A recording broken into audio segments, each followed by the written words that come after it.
Hermanos, de verdad es un enorme gozo poder estar aquí de nuevo en Argentina, aquí en Córdoba, y la razón que nos une hoy, celebrando los 500 años de la Reforma. Decía Sam al principio que cuando Lutero clavó las tesis, probablemente para él era un día más, y recordaba que cuando ocurrió la toma de la Bastilla en Francia, el rey de Francia en ese momento, Luis XV, escribió en su diario esa noche una sola palabra, rien, en francés, que significa nada. O sea, para él no había ocurrido nada ese día y estaba comenzando nada más y nada menos que la Revolución Francesa, que cambió completamente el orden de las cosas en Francia. Bueno, Lutero clavó 95 tesis y los martillazos los estamos escuchando todavía en el día de hoy. Y damos gracias al Señor porque esa es una obra del Espíritu de Dios. Pero esa obra del Espíritu de Dios ocurre a través de la palabra. Dios actúa a través de la palabra. Y lo grandioso de la Reforma no fueron las tesis de Lutero. Lo grandioso de la Reforma es que este libro volvió a ser leído en el idioma vernáculo, volvió a ser predicado en los púlpitos, volvió a ser colocado como nuestra máxima autoridad. Y eso es lo que nosotros queremos hacer en estos días. Nosotros queremos proclamar que la palabra de Dios es la palabra de Dios, no es la palabra de hombres, y que nosotros podamos recibirla realmente como palabra de Dios. Vamos a orar una vez más, vamos a pedir al Señor que bendiga su palabra y luego vamos a abrir nuestras Biblias en Romanos capítulo 4. Voy a leer, luego de orar, dos textos, dos versículos en Romanos capítulo 4, pero antes, una vez más, pidamos al Señor su ayuda. Padre, nosotros queremos darte gracias porque tú nos das la oportunidad, el gozo de volver a Argentina, de ver a hermanos muy amados, pero gracias, oh Señor, por darnos la oportunidad de predicar tu palabra, por darnos la oportunidad de exaltar a Cristo a través de tu palabra, porque Él es el centro de tu palabra. Oh Señor, nosotros creemos en el Espíritu Santo, nosotros creemos en la obra que Él hace en el predicador y en aquellos que escuchan. Ven, oh Dios, con poder. Y por encima de la debilidad, no solamente del predicador de ahora, sino de todos los que vamos a estar exponiendo las Escrituras en estos días, que tu Espíritu Santo obre poderosamente en el corazón de todos los que estamos aquí en esta mañana, porque te lo pedimos en Cristo. Amén y amén. Romanos capítulo 4, versículos 23 al 25.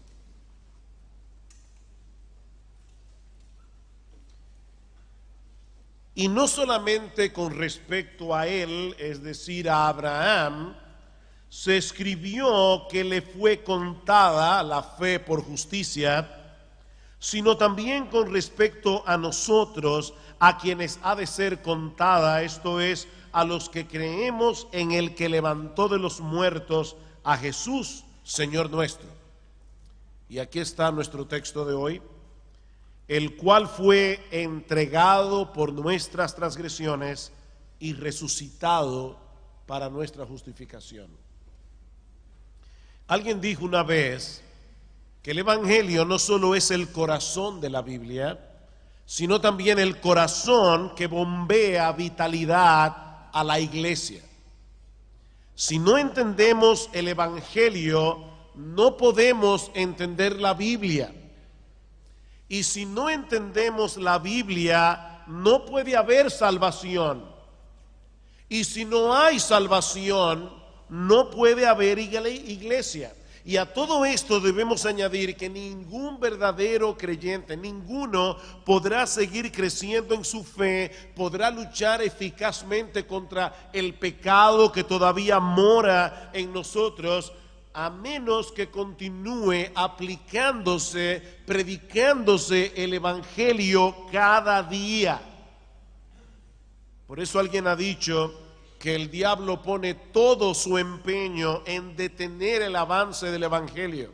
Y si no puede detenerlo, en cambiarlo. Y si no puede cambiarlo, en mezclarlo. Y si no puede mezclarlo, en reinterpretarlo. Y si no puede reinterpretarlo, en diluirlo. Y si no puede diluirlo, en distraernos con otras cosas más relevantes, para que no prediquemos, para que no pongamos atención al mensaje del evangelio. Mis hermanos, el punto es que el diablo hará todo lo que esté a su alcance para que el mensaje del evangelio no sea debidamente predicado en las iglesias. Y lamentablemente eso es lo que estamos viendo hoy en muchos púlpitos. Mucha predicación terapéutica, mucho evangelio de la prosperidad, si es que a ese adefesio se le puede llamar evangelio, pero poco evangelio de salvación de nuestro bendito Señor y Salvador Jesucristo. Mis hermanos, si nosotros queremos seguir viendo pecadores venir al arrepentimiento y a la fe, si nosotros queremos seguir promoviendo el crecimiento y la madurez de los creyentes, es necesario que nosotros amemos, protejamos y proclamemos con pasión y con convicción el evangelio de Jesucristo. Por supuesto, para eso es necesario que entendamos qué es el evangelio, que entendamos todo lo que el evangelio implica, y eso es precisamente lo que nosotros queremos hacer en esta mañana a la luz de este texto de la carta de Pablo a los romanos, que resume en una forma magistral, en una forma impresionante todo el contenido del evangelio. Lo que Pablo dice en Romanos capítulo 4 versículo 25 es el corazón del evangelio. Si tú entiendes Romanos capítulo 4 versículo 25, tú entiendes el evangelio. Esta declaración de Pablo es la conclusión del argumento que él viene desarrollando a través de todo el capítulo 4 de Romanos, en el cual él usa el ejemplo de Abraham y el ejemplo de David para mostrarnos, para probar que la justificación es por medio de la fe sola y no por medio de nuestras obras. Y esa fue la esencia de la reforma protestante. Noten lo que dice Pablo en el versículo 1. ¿Qué pues diremos que halló Abraham, nuestro padre, según la carne? En otras palabras, ¿hay algún mérito en el cual Abraham pudo haberse gloriado? ¿Hay algún mérito que nosotros podamos atribuirle a Abraham, algo que él haya hecho y que le haya traído la bendición de Dios sobre su vida, algo que le ayudara a ganar el favor de Dios? Bueno, los judíos creían que sí. Y para mí esa es la genialidad del argumento de Pablo inspirado por el Espíritu Santo en Romanos capítulo 4.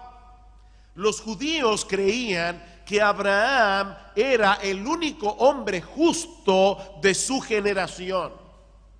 Por ejemplo, en el libro de los Jubileos, escrito probablemente en el siglo II antes de Cristo, dice que Abraham fue perfecto en todas sus obras con el Señor y agradable en justicia todos los días de su vida.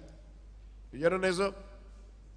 Y si ustedes buscan en su Biblia, Primera de Macabeos, capítulo 2, versículo 52, yo espero que no la encuentren en sus Biblias.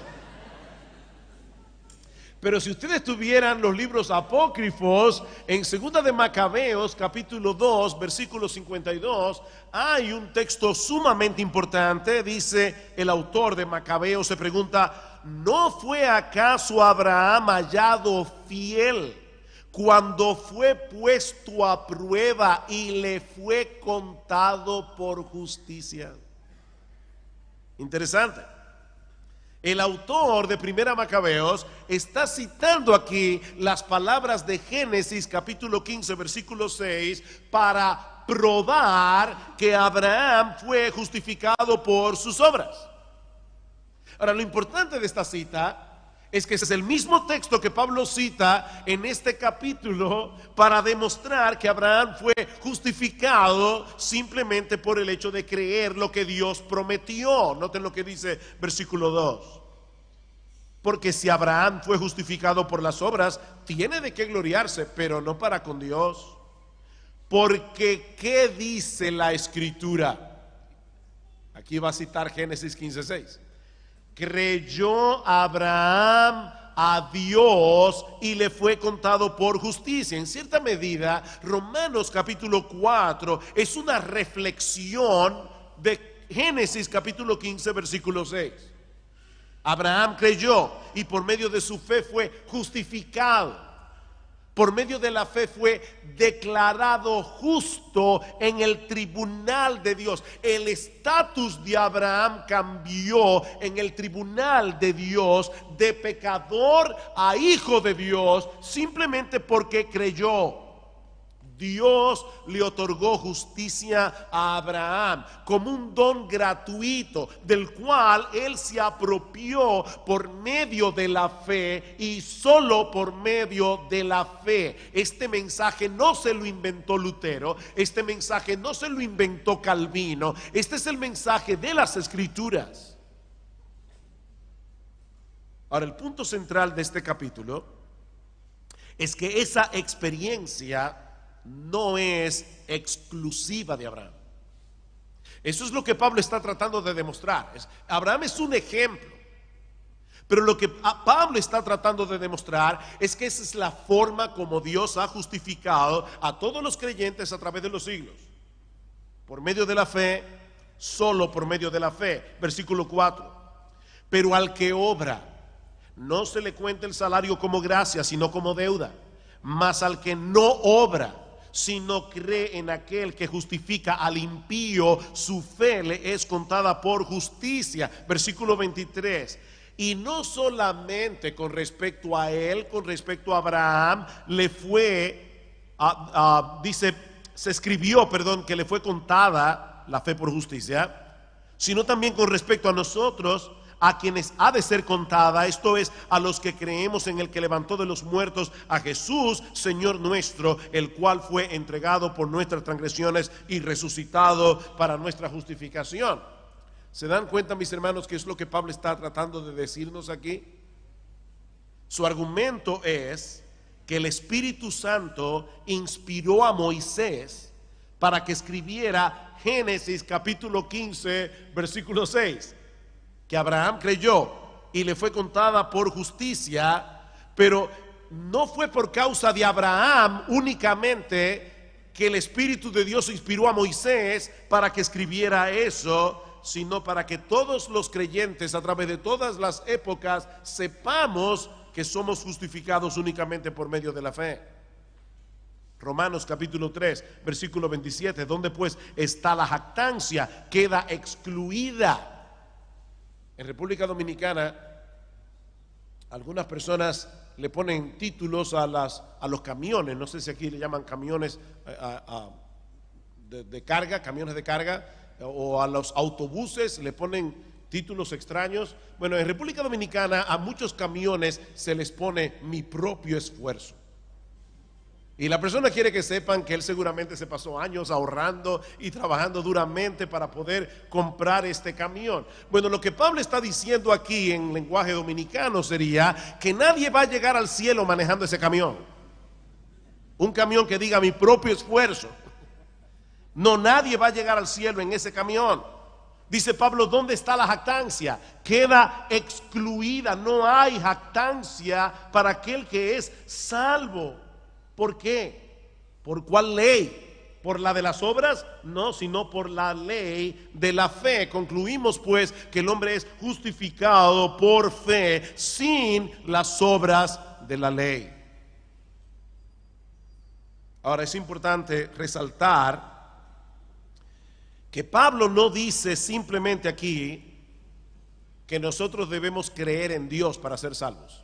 Estamos diciendo la salvación es solo por la fe. Pero no es por creer en Dios. Y yo sé que esto puede sonar extraño, Pero hermanos, el infierno va a estar lleno de gente que cree en Dios. O sea, lo que Pablo está diciendo no es, nosotros somos salvos por creer en Dios. No, no, no, el diablo cree en Dios y sigue siendo diablo. El diablo sabe que hay un solo Dios. Y eso no lo hace menos diablo de lo diablo que él es. Así que muchas personas se van a ir al infierno creyendo en Dios. La fe de la que Pablo está hablando aquí es una fe que mira hacia Dios en primer lugar. Y aquí es ahora que estoy comenzando mi sermón. Todo esto fue introducción. Y no estoy bromeando. No es una broma. La fe que salva es aquella que mira hacia Dios primeramente como aquel que entregó a su Hijo por causa de nuestras transgresiones. ¿Lo vieron en el texto? O sea, Pablo dice, somos salvos, nuestra fe es contada por justicia cuando creemos en aquel que entregó a su Hijo por nuestras transgresiones.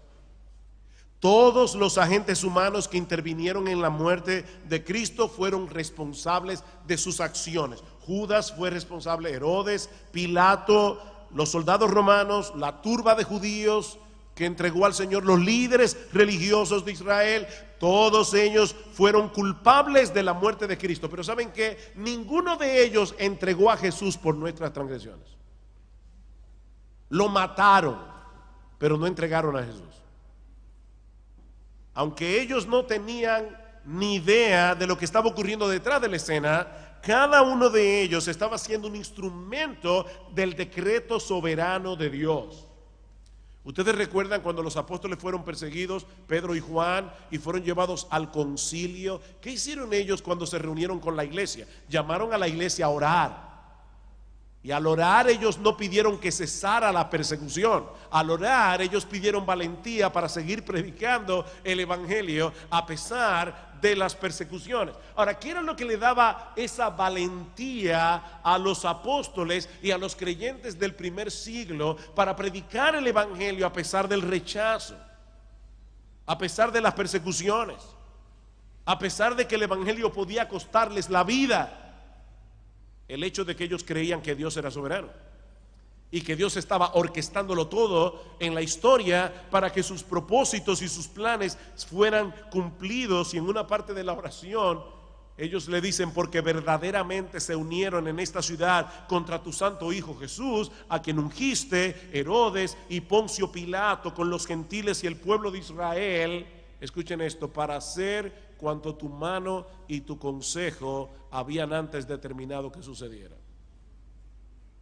Si ellos mataron a Jesús, pero ellos estaban cumpliendo tus decretos, porque fue Dios el Padre el que entregó a su Hijo para que diera su vida en una cruz por nuestros pecados. Más adelante Pablo va a decir en Romanos capítulo 5 versículo 8, mas Dios muestra su amor para con nosotros en que siendo aún pecadores, Cristo murió por nosotros. ¿Quién hizo eso? Dios el Padre. En Romanos capítulo 8 versículo 32 dice Pablo, el que no escatimó a su propio Hijo, sino que lo entregó por todos nosotros. Mis hermanos, ¿quién no escatimó a su propio Hijo? ¿Quién lo entregó por todos nosotros? Dios el Padre.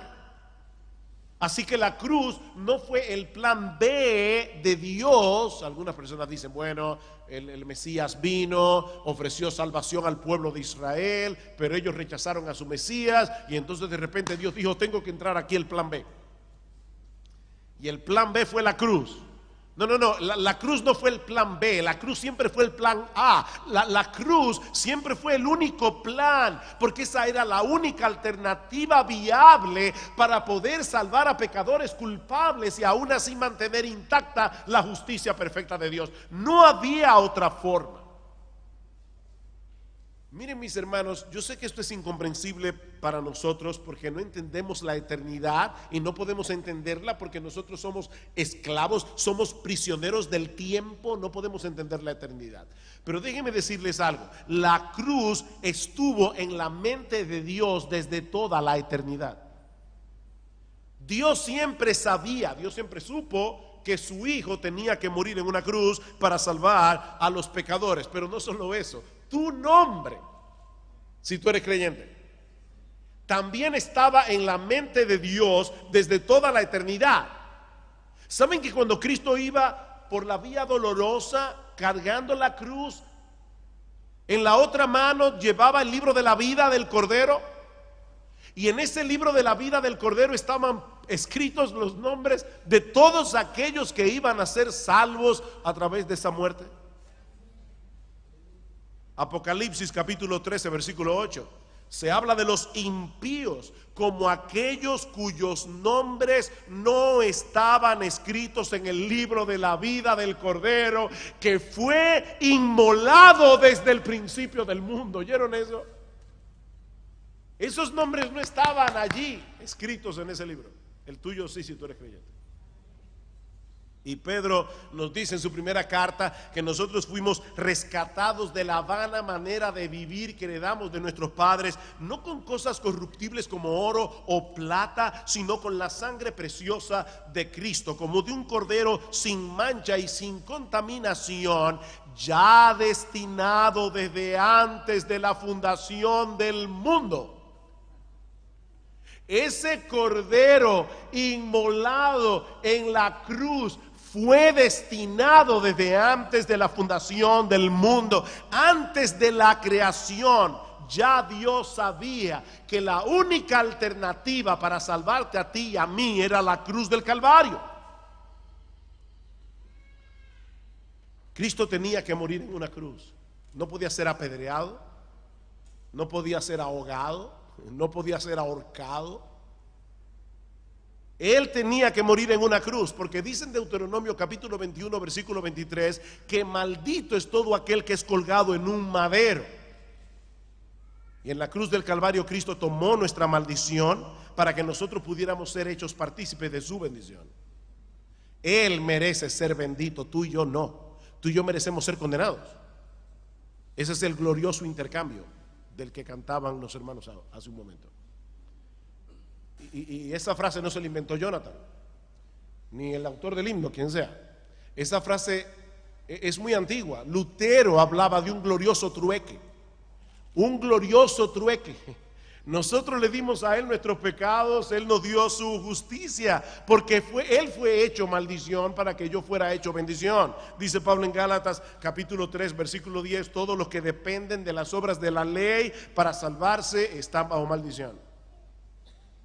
Porque escrito está, maldito todo el que no permanece en todas las cosas escritas en el libro de la ley para hacerlas. En otras palabras, todos nosotros merecemos la maldición de Dios. Porque nadie es capaz de guardar toda la ley ni por un segundo. Ayer hablaba con una persona antes de ayer predicándole el evangelio y le decía, mira, sabes, una joven fue a mi oficina a hablar conmigo y me dice, yo estoy haciendo una entrevista para ver personas emprendedoras que han tenido éxito en la vida. Digo, mira, olvídate de la palabra éxito, yo no he tenido éxito en la vida. Yo simplemente soy un pecador salvado por gracia. Pero déjame decirte algo. Yo creo que Dios te trajo a esta oficina para que yo te hablara a ti, no para que tú me hablaras a mí. La Biblia dice que el mandamiento más importante es: amarás al Señor tu Dios con todo tu corazón, con toda tu alma, con toda tu mente, con todas tus fuerzas. Y eso no lo hace nadie ni por un segundo. Así que nosotros violamos el mandamiento más importante cada segundo de nuestra vida. Mis hermanos, cada vez que un impío respira, peca. Porque él no respira para la gloria de Dios, él respira para su propia gloria, él respira para hacer su voluntad. Así que cada respiración del impío es un pecado. ¿Cuántos pecados tenemos nosotros? Pero Pablo dice ahora en Gálatas 3:13, Cristo nos redimió de la maldición de la ley, habiéndose hecho maldición por nosotros, porque escrito está, Deuteronomio 21:23, maldito todo el que cuelga de un madero. ¿Ven el punto, hermanos? Cristo tenía que morir en una cruz, no podía ser de otra manera. Él fue hecho maldición para que nosotros pudiéramos ser hechos bendición. Y Dios lo orquestó todo para que Cristo muriera como murió. ¿Ustedes recuerdan a Hansel y Gretel? Cómo Hansel fue dejando migajas de pan para poder encontrar el camino de vuelta a casa. Bueno, a través de toda la escritura, Dios no fue dejando migajas de pan. Dios fue dejando pilotes que nos decían de antemano: mi hijo va a morir en una cruz.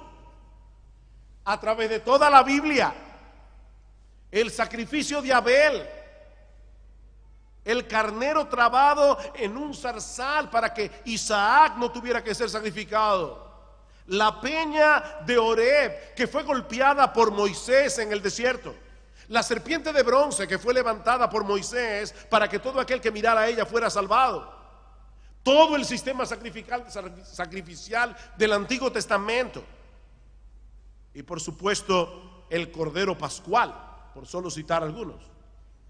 Todos ellos apuntaban de antemano hacia la cruz. Mis hermanos, para cualquier persona que lea la Biblia sin prejuicios, es más que evidente que hay un plan, un solo plan de salvación que se va desarrollando a través de toda la historia redentora, cuyo centro es Cristo y este crucificado. ¿Qué dice Isaías 700 años antes de la muerte de Cristo? Ciertamente llevó Él nuestras enfermedades, sufrió nuestros dolores. Él herido fue por nuestras rebeliones, molido por nuestros pecados. El castigo de nuestra paz fue sobre Él, y por su llaga fuimos nosotros curados. Jehová cargó en Él el pecado de todos nosotros. Wow, mi hermano, el pecado de todos nosotros. El rey de Israel tenía que ser sacrificado en el altar de Dios. Es por eso que cuando Jesús aparece en el escenario de Israel, ¿cómo lo presenta Juan el Bautista? He aquí el Cordero de Dios que quita el pecado del mundo.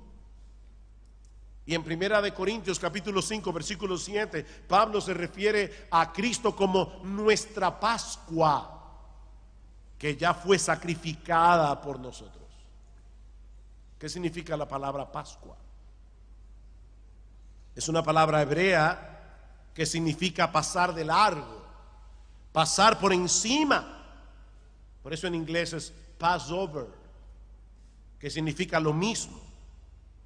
Antes de liberar a su pueblo de la esclavitud en Egipto, Dios tuvo que enviar 10 plagas a Faraón. ¿Recuerdan? ¿Cuál fue la última de las plagas? La muerte de los primogénitos.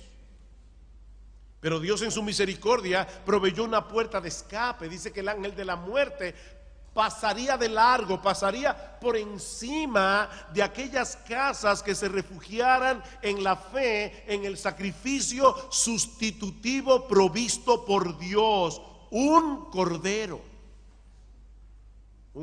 que apuntaba hacia ese otro cordero pascual que habría de cargar con la culpa de nuestro pecado.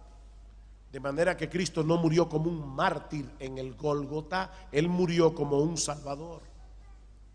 El Rey del universo decidió voluntariamente recibir el castigo de la justa ira de Dios por todos y cada uno de nuestros pecados.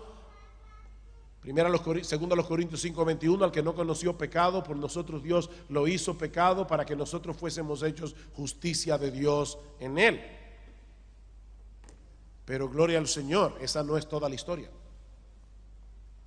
Si Cristo hubiera muerto en la cruz y no se hubiera levantado vivo al tercer día, no habría evangelio que predicar. Su muerte habría sido en vano. Y los que conocen su Biblia saben que ese es el argumento de Pablo en 1 Corintios capítulo 15. En Corinto algunas personas estaban negando la resurrección. Y Pablo dice, bueno, si no hay resurrección, entonces Cristo no resucitó. Y si Cristo no resucitó, nuestra fe es vana, aún estamos en nuestros pecados y nosotros somos falsos testigos de Cristo, porque nosotros testificamos que Cristo resucitó. Cuando yo era nuevo creyente, tenía como 2 meses de haberme convertido al Señor, un testigo de Jehová fue a casa. Y los nuevos creyentes creen que pueden con todo el mundo. Así que yo, en vez de decirle a ese individuo, no tengo nada que hablar contigo, le dije, sí, vamos a discutir. Típico de 18, muchacho de 18 años. Y el asunto es que él me dice de repente, así que tú eres cristiano. Busca en tu Biblia lo que dice 1 Corintios capítulo 15, versículo 19.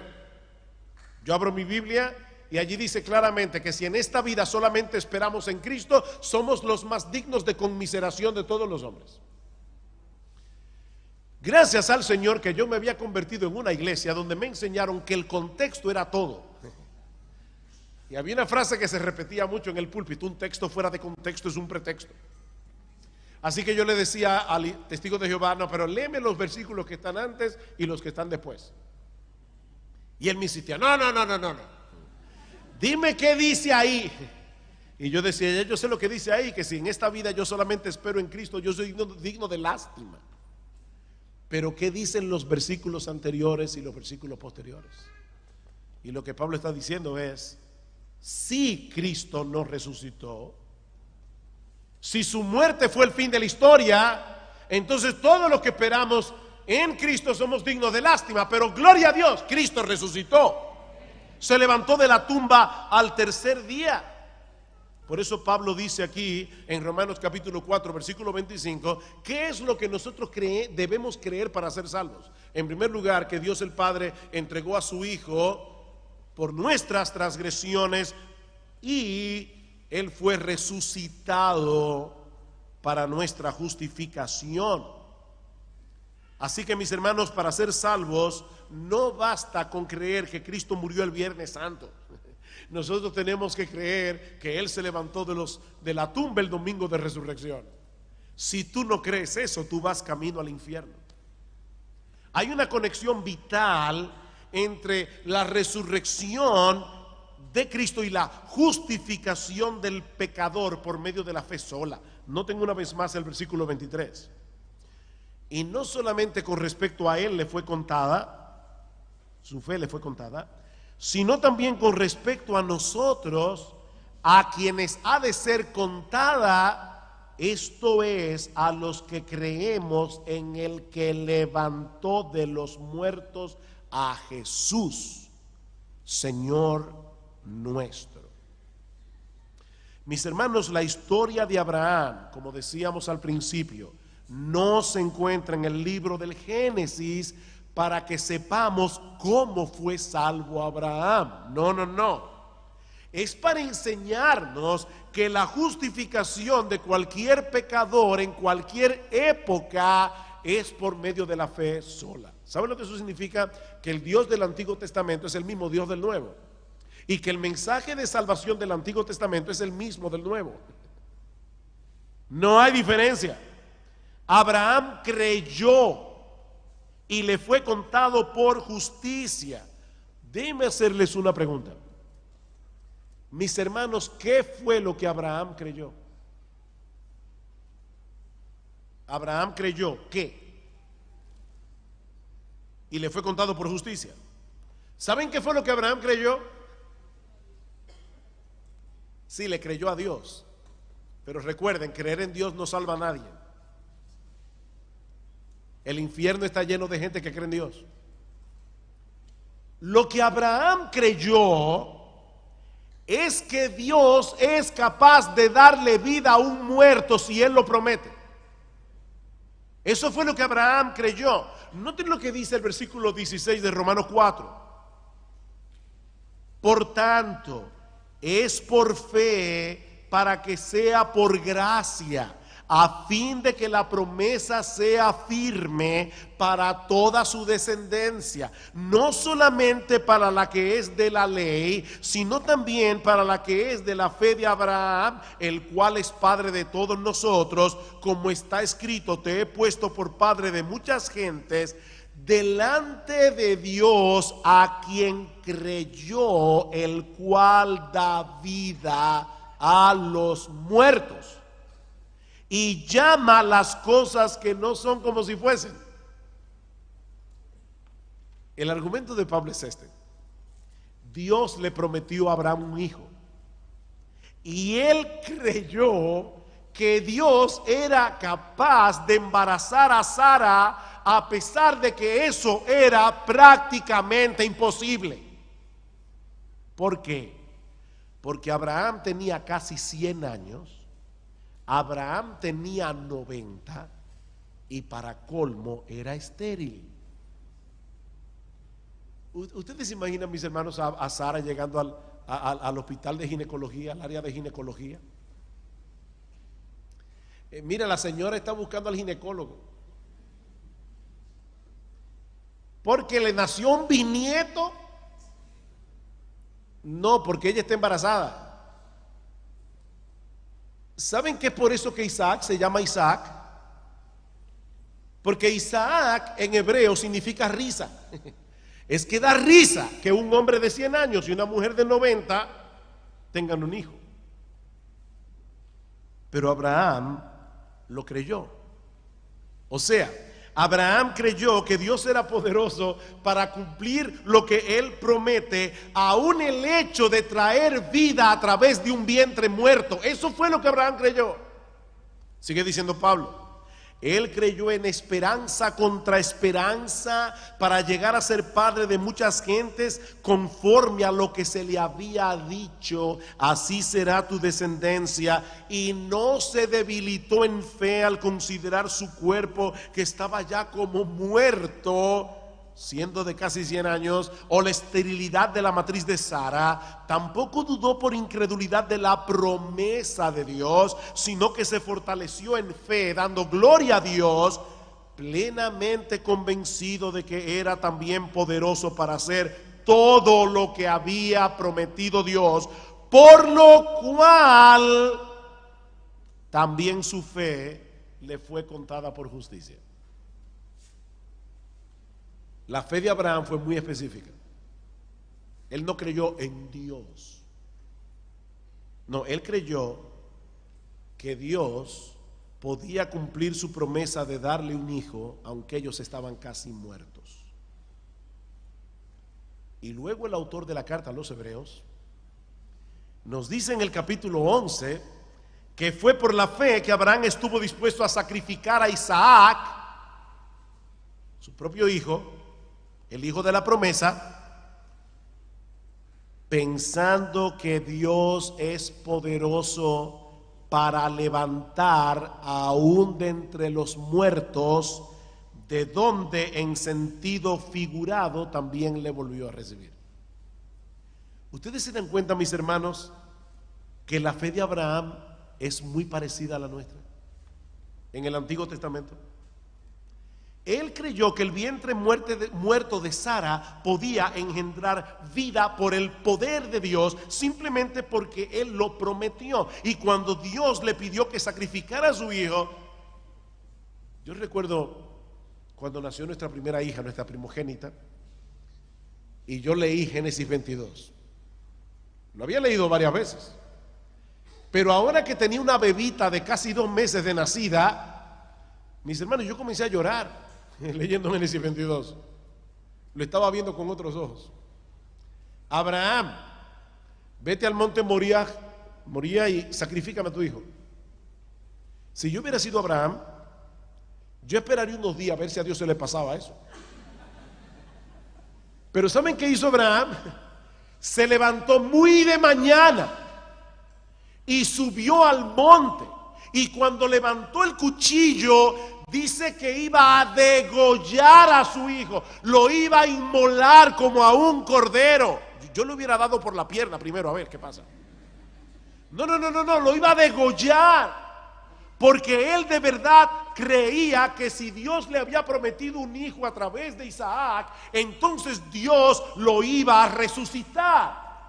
Eso fue lo que Abraham creyó y lo que le fue contado por justicia. Y de la misma manera, mis amados hermanos, nosotros creemos que por ese mismo poder Dios levantó a Cristo de la tumba. La tumba no pudo retener su cuerpo, sino que al tercer día salió vivo y victorioso de allí para no ver muerte nunca más. Tú crees eso, serás salvo. Cristo fue entregado por nuestras transgresiones y resucitado para nuestra justificación. Por eso Pablo dice más adelante en Romanos capítulo 10 versículo 8, esta es la palabra de fe que predicamos, que si confesares con tu boca que Jesús es el Señor y creyeres en tu corazón que Dios le levantó de los muertos, serás salvo. Porque con el corazón se cree para justicia, pero con la boca se confiesa para salvación. Texto muy mal interpretado en el día de hoy. Ven, levanta tu mano, confiesa delante de todos que Jesús es el Señor y serás salvo. No, Pablo no está hablando de un momento, Pablo está hablando de una vida entera que confiesa que Jesús es el Señor. No es un momento. No es que si tú un día dices Jesús es el Señor, ya tú vas a ser salvo. No.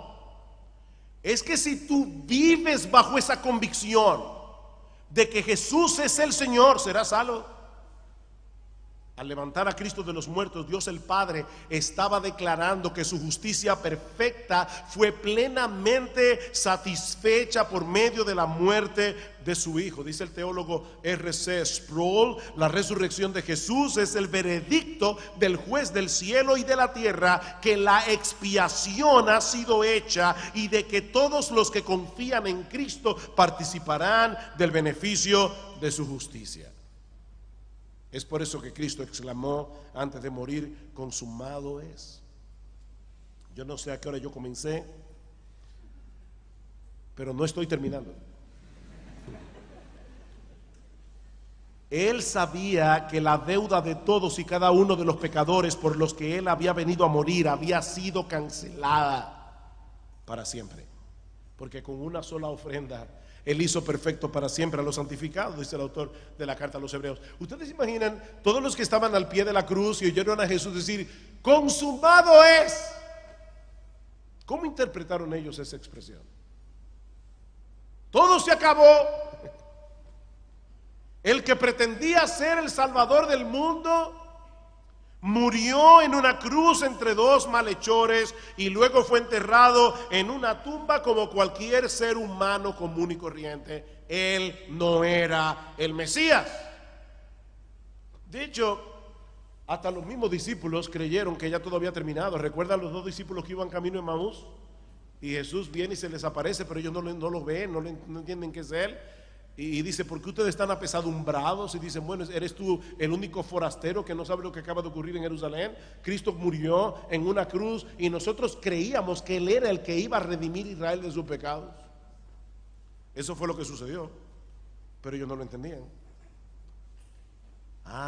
Pero llegó el domingo de resurrección y Dios el Padre hizo una tremenda declaración al levantar a Cristo de entre los muertos.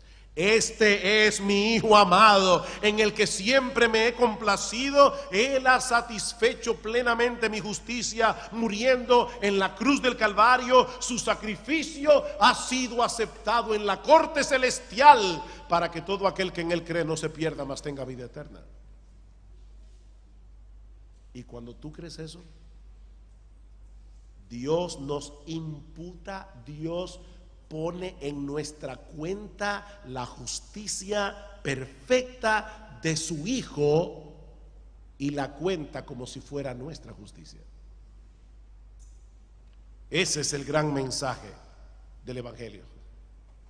Abraham creyó en el Dios que cumple lo que promete, aun si fuere necesario darle vida a un muerto, y por medio de esa fe se apropió de la justicia que Dios provee de pura gracia. Nosotros hemos depositado nuestra fe en ese mismo Dios que levantó a Jesús de entre los muertos, y su justicia perfecta fue depositada en nuestra cuenta por medio de la fe. De hecho, es por eso que en 1 de Juan capítulo 1 versículo 9 hay algo bien extraño allí. Dice, si confesamos nuestros pecados, ¿Recuerdan? Si confesamos nuestros pecados, Él es fiel y justo para perdonar nuestros pecados y limpiarnos de toda maldad. Qué raro, ¿verdad? Es ese texto. Porque hablando del perdón de Dios, yo esperaría que Juan dijera, Él es misericordioso y fiel. Él es fiel y compasivo. Él es bueno y perdonador. No, Él es fiel y justo.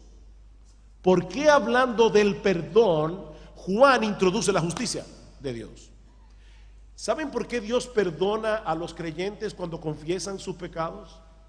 Y dice, mi hijo, no hay problema relacional entre tú y yo, porque yo soy fiel y soy justo, y ya yo castigué a mi hijo por tu pecado, y yo, porque soy justo, no puedo castigar el pecado 2 veces. Nuestro Dios es fiel y justo. Todos los pecados que tú cometiste antes de creer, todos los pecados que has cometido desde que crees, todos los pecados que vas a cometer hasta que te mueras, Cristo le dijo al Padre, Padre, castígame a mí por él. Y como ya Dios castigó a Jesús, Él es fiel y justo para perdonar nuestros pecados y limpiarnos de toda maldad. Así que, hermanos, en la cruz del Calvario fuimos librados de la condenación del pecado, pero en la cruz del Calvario también fuimos librados de la tiranía del pecado, porque ahora estamos unidos a un Cristo vivo, como veremos en el próximo sermón, que yo espero que sea más breve que este. En la cruz del Calvario Cristo venció al diablo, al pecado y al mundo, porque Él resucitó. Y todos aquellos que hemos creído en Él, ahora contamos con todos los recursos que emanan de la gracia del Cristo resucitado, de tal manera que ahora podemos obedecer a Dios. No perfectamente, pero sí sinceramente. ¿Cuántos de ustedes vieron la película Salvando al Soldado Ryan de Steven Spielberg? ¿Cuántos vieron la película Salvando al Soldado Ryan? ¿La vieron? La película comienza con el desembarco de las fuerzas aliadas en las playas de Normandía el 6 de junio del año 1944. Ese evento se conoce en la historia como el Día D. Ese día selló la derrota de Hitler y de la Alemania nazi. En cierto modo, mis hermanos, se puede decir que la Segunda Guerra Mundial se decidió ese día. Sin embargo, la victoria total de Europa, lo que se conoce como el Día B, no ocurrió sino hasta el 7 de mayo de 1945. Recuerden, desembarco de Normandía, 6 de junio del 44. El rendimiento de los nazis, 7 de mayo del 45, cuando las fuerzas alemanas se rindieron en Berlín. En ese intervalo de 11 meses se pelearon las batallas más sangrientas de toda la guerra en Francia, en Bélgica y en Alemania. Aunque el enemigo estaba mortalmente herido, todavía estaba haciendo mucho daño hasta su derrota total.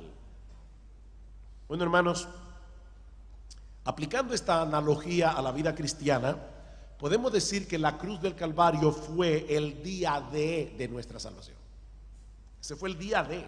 Ya nuestros pecados fueron pagados por Él, de tal manera que ya no tenemos cuentas pendientes en el tribunal de Dios. Ya fuimos librados de la tiranía del pecado. Ya el diablo sufrió un golpe mortal en la cruz del Calvario, pero todavía estamos esperando la llegada del día B, el día de la victoria total, el día de la victoria final, cuando nuestro Señor Jesucristo regrese en gloria y el pecado ya no esté en nosotros ni nos moleste nunca más.